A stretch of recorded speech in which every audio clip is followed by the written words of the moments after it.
अपि शब्दात त्रिवत्वादि अपि, अपि शब्द से त्रिवत्वादि का भी कथन करते हैं कि जो उत्कर्ष जिसको आप बताते हैं ना, वो उत्कर्ष होने पर भी शब्द बताते हैं ये कि जो है वहाँ त्रिगुणत्व यानी कि सुख दुख मोह ये सब बताने के लिए लगा ही रहता है।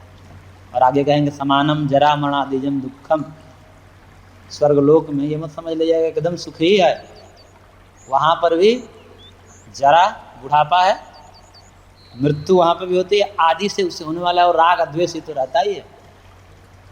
राग द्वेष आपस में जलन ईर्ष्या देवताओं को होती है, करेगी ये सब तो लगा ही रहता है वहाँ भी। इसलिए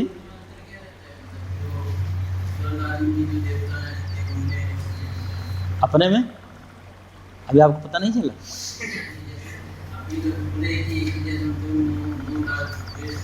ये सब वैराग्य दिलाने के लिए कहा था। ऐसा मत समझिएगा देवता हमारे जैसे हैं, ये सब आपको महर्षि वैराग्य दिलाने का। आगे तो ब्रह्मा जी को भी बता देंगे, ब्रह्मा जी भी अविवेकी हैं, इसका मतलब ये मत समझिएगा हमारे जैसे हैं। कई लोग ऐसा पढ़ कर ना, बड़े बड़े उपदेश पढ़कर सांख्य पढ़ करके फिर ऐसे शब्दों का प्रयोग करने लगते हैं कि भगवान ब्रह्मा विष्णु महेश क्या है। हाँ, उनको लगता है कि हमारे जैसे। अरे भाई वो वैराग्य दिलाने के लिए कहे हैं कि यहाँ भी दोष हैं, इसलिए सीधे निकल जाओ, परंतु हमसे बहुत अच्छे हैं। मनुष्य अच्छे तो राक्षस होते हैं, उसमें इतनी ताकत होती है। क्या कहता है रावण, कहता है ना रामायण की पाठ में आता है, ये मनुष्य क्या है हमारे आगे, ये जब चाहे तब खा जाएंगे। हाँ, ये तो मनुष्य क्या है, मनुष्य तो कुछ समझते नहीं वो लोग। क्यों? बहुत ताकतवर होते हैं वो, उनकी जो है उनका ऐश्वर्य मनुष्य से ज्यादा होता है, इसलिए उनको देव कोटि में कहा गया। राक्षस भी क्या है, देव हैं। वो पुण्य कर्म से होते हैं, हमारे से पुण्यकर्मी होते हैं, तभी उनका जन्म होता है राक्षस में। ऐसा मत समझिएगा राक्षस का मतलब। अब चूंकि वो पूर्व पुण्य कर्म के प्रभाव से उनको ऐश्वर्य मिल गया और ऐश्वर्य का दुरुपयोग करने लगते हैं, इसलिए उनको ये कहा जाता है। लेकिन भीषण प्रहलाद प्रवृत्ति जो राक्षस हैं, उनका आप क्या कहोगे, वो कोई निंदनीय है, प्रशंसनीय है।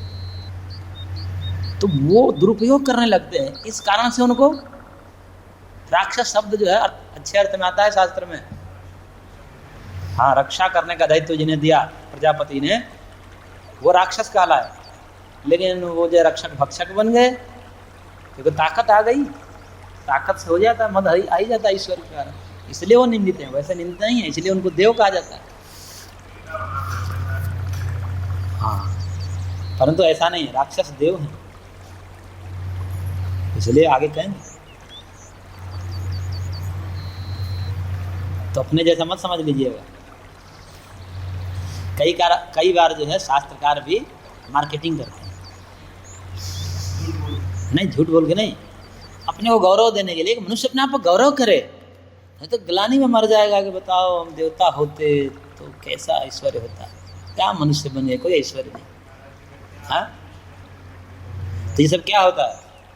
तो इसलिए आप हतोत्साहित ना हो, क्योंकि मनुष्य से ही आप देवता बन सकते हो। इन देवता भी आज बने हों तो पूर्व में क्या होंगे, मनुष्य होंगे। लेकिन अभी जो बने हैं, अभी जो देवता बने हैं, उनका ऐश्वर्य मनुष्यों की अपेक्षा ज्यादा है। लेकिन वो भी अंततः बंधन में आते हैं, इस कारण से हे कहा गया है। ऐसे उनका सामर्थ्य और उनके ज्ञान इत्यादि पर आप प्रश्न चिन्ह नहीं लगा सकते। तो कैसे हैं देवता हमसे? अच्छे ही हैं। हाँ, अभी तो दैवी संपत्ति कहा जाता है, दैवी संपत्ति को धारण करो। देवता यदि हे हैं तो फिर दैवी संपत्ति, देवताओं को शोभा देने वाली ऐसी संपत्ति को हम क्यों धारण करें? इसका मतलब देवता हमसे उत्कृष्ट ही है, वो भी अंततः बंधन में आते हैं। इस कारण से उससे भी वैराग्य दिलाने के लिए ऐसा कहा जाता है। तो मोक्षस्य उत्कर्षे प्रमाणम सर्वोत्कर्ष श्रुते इति। तो मोक्ष का उत्कर्ष का प्रमाण तो सर्वोत्कर्ष श्रुति कहती है, सबसे उत्कृष्ट बताती है। इनके स्वर्ग आदि से भी उत्कृष्ट मोक्ष को श्रुति बताती है। छांदोग्य की श्रुति है, नहव स शरीरस्य सतः प्रिया प्रिययोः अपहति अस्ति अशरीरम वा वसंतम न प्रिया प्रियेण स्पृशतः इत्यादिना विदेह कैवल्यस्य उत्कर्ष श्रुते इत्यर्थः। इस श्रुति में क्या कहा?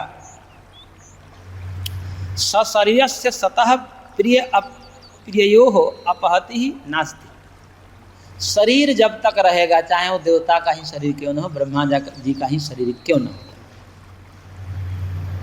चाहे भगवान ब्रह्मा का हो या विष्णु का हो या महेश का ही शरीर क्यों न मिले, उनको भी विष पीना पड़ता है। दुखी तो है, कोई सुख है? हाँ? इसका मतलब मत है कि वो अपूज्य हो गए। कहने का तात्पर्य दुख दिखा रहे हैं आपको वैराग्य दिलाने के लिए कि शरीर जहाँ तक रहेगा वहाँ तक प्रिय अप्रिय का नाश, यानी कि सुख दुख का नाश नहीं हो सकता। इसलिए क्या एक ऐसी स्थिति है, कौन सी स्थिति? अशरीरम, शरीर आदि को हटा करके आत्मभाव में चले जाओ जहाँ शरीर ही नहीं है। तो कह रहे अशरीरम वावसंतम न प्रिया प्रिय स्पृशतः, अशरीरी भाव में आ गया, यानी कि आत्मभाव में आ गया, शरीर आदि को छोड़ करके विदेह अवस्था को प्राप्त कर, कोई शरीर ही अब आगे नहीं प्राप्त होगा। ऐसी स्थिति में जिसको विदेह कैवल्य कहते हैं, उस स्थिति में प्रिय अप्रिय तो छू नहीं सकते। तो शरीर नहीं, कोई दुख नहीं, कोई कष्ट नहीं तो भगवान विष्णु को भी अवतार लेकर के नाना प्रकार के क्रियाकलाप करते हुए रोते देखा जाता है। दुखी तो है। हाँ? इसलिए अरे कि शरीर जब तक है, चाहे देवता का ही क्यों न हो, वहाँ सुख दुख होगा। इसलिए विदेह कैवल्य रूपी जो मोक्ष है वही श्रेष्ठ है, ऐसा श्रुति प्रतिपादित करती है। इसलिए स्वर्गादि से भी उत्कर्ष मोक्ष को बताया गया, जो अशरीर अवस्था, देह के बंधन से परे की अवस्था। ठीक है। तो लौकिक उपायों की हेयता का प्रतिपादन कर दिया कि लौकिक उपाय जो है दुखों की आत्यंतिक निवृत्ति में सक्षम नहीं है।